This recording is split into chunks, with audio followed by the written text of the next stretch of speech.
చూస్తున్నాం. మూడో బాక్స్లో పులివెందులో ఓటు హక్కును వినియోగించుకొని ప్రజలకు అభివాదం చేస్తూ బయటకు వెళ్తున్నారు వైసీపీ అధినేత జగన్మోహన్ రెడ్డి. మనం మొదటి బాక్స్లో కూడా చూడొచ్చు. టీడీపీ అధినేత ఓటు హక్కును వినియోగించుకోవడానికి మంగళగిరి ఉండవెల్లి పోలింగ్ బూత్ దగ్గరకు వచ్చారు.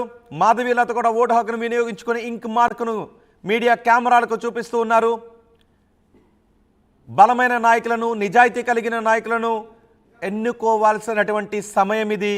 ఓటరు తన ఓటు కేవలం హక్కు మాత్రమే కాదు, ఓటు బాధ్యత కూడా. మంచి నాయకులను చట్టసభలకు పంపించినట్లయితే భవిష్యత్తుకు బంగారు బాట వేసే అవకాశం ఉంటుంది. దేశాన్ని అభివృద్ధి దిశగా నడిపించడానికి అవకాశం ఉంటుంది. మంచి నాయకులను చట్టసభలకు పంపిస్తే మంచి చట్టాలు చేస్తారు, ప్రజా ఉపయోగకరమైన చట్టాలు చేస్తారు, ప్రజలకు కావలసిన అభివృద్ధిని చేస్తారు. అందుకే ప్రతి ఒక్కరూ ఓటు హక్కును వినియోగించుకోవాలి.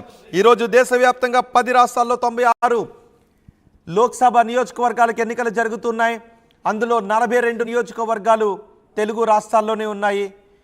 తెలంగాణలో 17 లోక్సభ నియోజకవర్గాలు ఉంటే ఆంధ్రప్రదేశ్లో 25 లోక్సభ నియోజకవర్గాలు ఉన్నాయి. అల్లు అర్జున్ ఓటు హక్కును వినియోగించుకుంటున్న దృశ్యాన్ని కూడా మనం చూస్తున్నాం. సెలబ్రిటీలు కూడా భారీగా ఓటు హక్కును వినియోగించుకోవడానికి పోలింగ్ కేంద్రాలకు తరలివస్తున్నారు. జూనియర్ ఎన్టీఆర్ కుటుంబ సమేతంగా ఓటు హక్కును వినియోగించుకోవడానికి ఆయన పోలింగ్ కేంద్రం దగ్గరికి వచ్చారు. ఒకసారి పిఠాపురం వెళ్దాం.